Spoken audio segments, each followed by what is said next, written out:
La société touareg a été beaucoup bouleversée par la colonisation et ce qui s'est passé après la colonisation. Au Niger et surtout au Mali, les autorités post-coloniales ont été au moins aussi brutales et parfois plus que les autorités coloniales.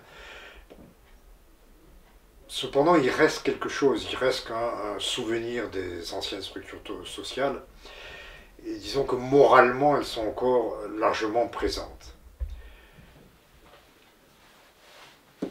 L'ancienne société touareg était assez hiérarchisée, comme d'ailleurs, c'est pas particulier aux Touaregs, comme d'ailleurs toutes les sociétés de la région, que ce soit plus au nord ou plus au sud. Il y avait des tribus, bon, je développerai un peu ce qu'il faut entendre par tribu, qui étaient douées d'un prestige particulier, et qu'on peut qualifier de nobles, parce que la façon dont on les voyait correspond assez à la façon dont on voyait la noblesse chez nous, des tribus qui étaient plutôt roturières, et des esclaves. C'était pas propre aux esclaves, même c'était pas propre aux Touaregs, hein, même les sociétés plus au sud, les Songhai, les Bambara, les Peuls avaient des esclaves, hein, des affranchis et des forgerons qui avaient un statut assez particulier. Ils étaient à la fois méprisés et indispensables, et finalement relativement libres. Bon, il y a les nobles et les roturiers, mais il y a des situations intermédiaires ou des situations un peu ambiguës, des gens dont on peut discuter de savoir s'ils sont nobles ou pas. Ça fait partie des conversations qu'affectionnaient beaucoup mes amis Touaregs. Et ceux-là, est-ce qu'ils sont nobles, est-ce qu'ils sont vraiment bon,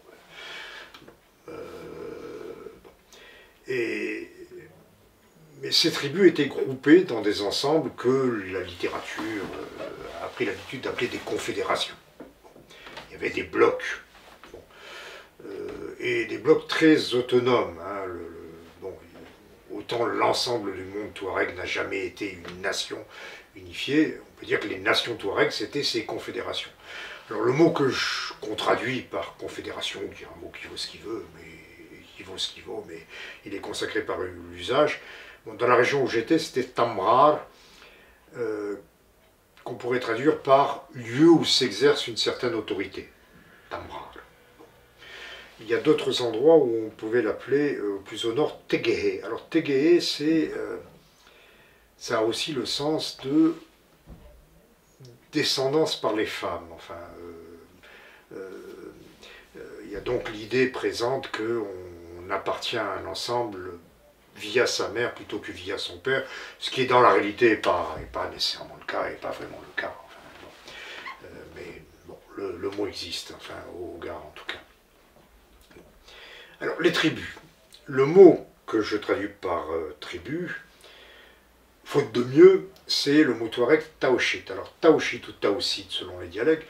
Taochit, c'est un mot qui désigne aussi une palme de doumier, enfin une palme de palmier. C'est-à-dire que, bon, une feuille qui fait ça, là, hein, bon, dont les folioles parlent comme ça d'une tige centrale. Ou bien ça désigne la paume de la main, la paume avec les doigts. Il y a aussi cette idée-là. Donc on voit à chaque fois, il y a cette idée d'un ensemble d'éléments qui partent d'une certaine origine. Et de fait, les membres d'une tribu se disent descendants d'une même ancêtre. Parce qu'en général, l'ancêtre éponyme, enfin, c'est une femme, qui parfois a un nom, sur laquelle circulent des légendes. Alors il y en a une qui est très connue, sur laquelle un certain nombre d'auteurs européens ont beaucoup écrit, ont beaucoup rêvé, encore plus que les Touaregs. C'est la personne qui, au Hogar, est donnée comme l'ancêtre des tribus nobles du Hogar, Tininan. Il y a même un tombeau enfin, à Abalessa, enfin, dans la préfecture de Tamanrasset, qui était réputé être le tombeau de Tininan.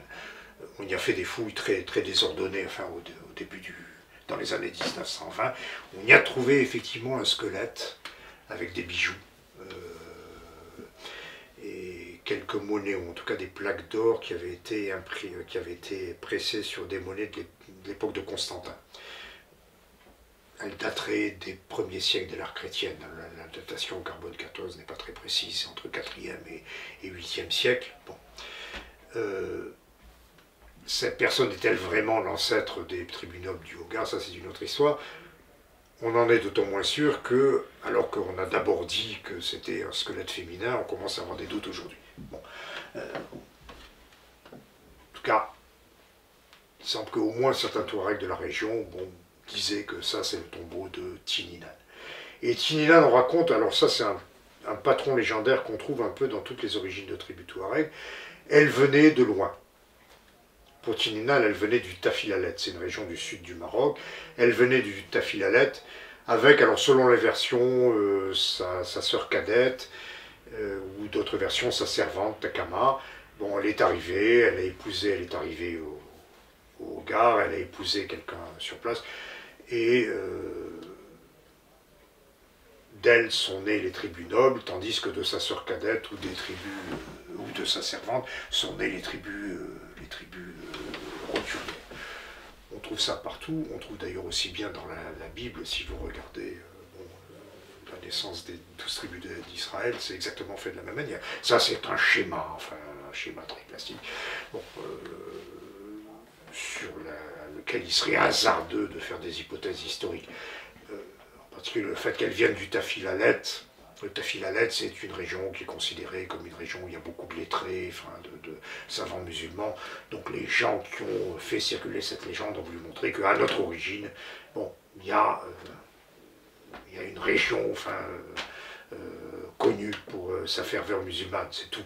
Ça ne prouve pas que les gens du Hogar viennent de là-bas. Enfin, pour les gens avec qui j'ai vécu dans la région d'Agadez, leur ancêtre fondatrice, elle venait de l'oasis d'Ojila, qui est une oasis qui est en Libye.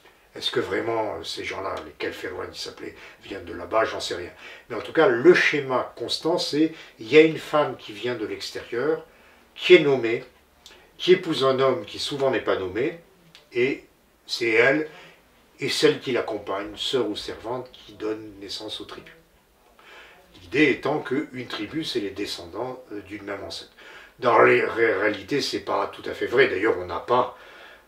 Les gens font remonter leur généalogie assez loin, mais jamais jusqu'à cette ancêtre initiale. Enfin, et on sait très bien qu'une tribu agrège des éléments extérieurs. Mais les gens se considèrent comme, en un sens vague, comme parents. C'est une grande famille. Et une tribu, ça peut représenter de 80 à quelques centaines de personnes, se considérant vaguement comme parents. Que ces récits n'aient pas grande valeur historique, c'est un fait. Cependant, on a d'autres documents, des chroniques locales, rédigées en arabe, dont les plus anciennes remontent au XVIe siècle, qui laissent penser que, quel que soit l'endroit dont viennent en réalité ces diverses tribus, ou ces divers groupements de tribus, ces diverses confédérations, ces gens ont dû se déplacer. Par exemple, dans la région d'Agadez, on a un ensemble de manuscrits qui sont connus des spécialistes comme la chronique d'Agadez.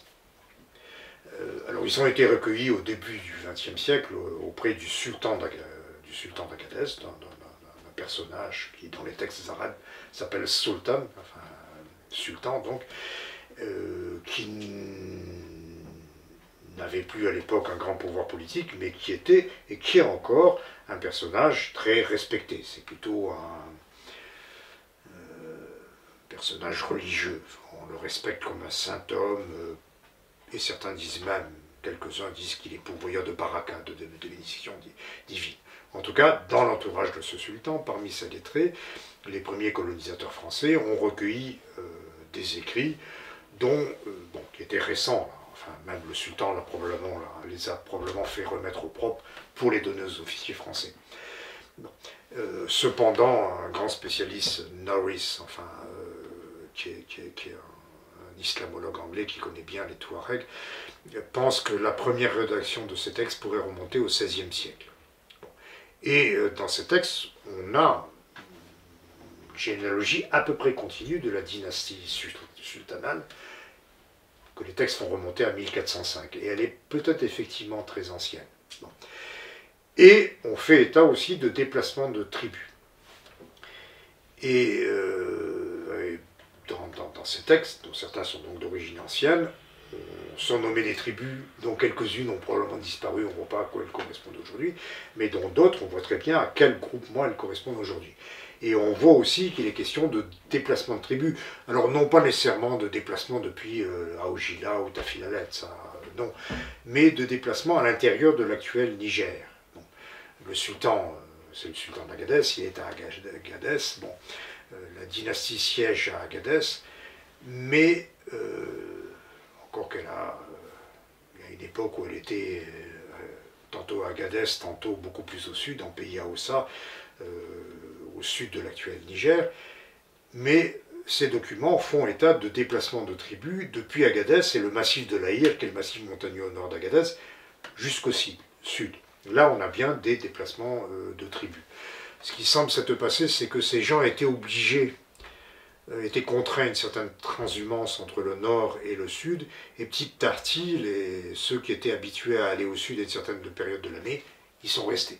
Et là, on les trouve, ces tribus nommées dans la chronique d'Agadez, on les trouve. Donc il y a bien eu, bon, ce document, qui est un document qui a plus de valeur historique, il faut le regarder avec un œil critique, ce document fait bien état de déplacement de tribus, et toujours vers le sud, et il y a d'autres documents, les chroniques de Tombouctou, peut-être pas trop les chroniques, mais les chroniques de Tombouctou situent déjà des groupes touaregs, elles remontent au XVIe ou XVIIe siècle, dans la région de Tombouctou, mais on sait, par d'autres textes et par la tradition orale, qu'une partie de ces gens qui étaient à Tombouctou a migré vers l'actuel Niger. Donc il y a eu des déplacements de tribus, dont ces légendes d'origine sont une version très romancée. Vous voyez donc que si ces légendes d'origine faisant intervenir une ancêtre,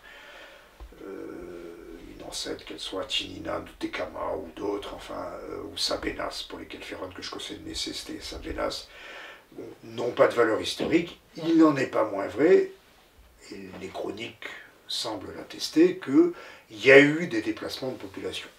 Déplacements qui ont été très longs, qui sont échelonnés au fil des siècles. Bon, il y a quand même un certain rapport entre la légende et ce que les chroniques nous permettent de percevoir de l'histoire des Touaregs.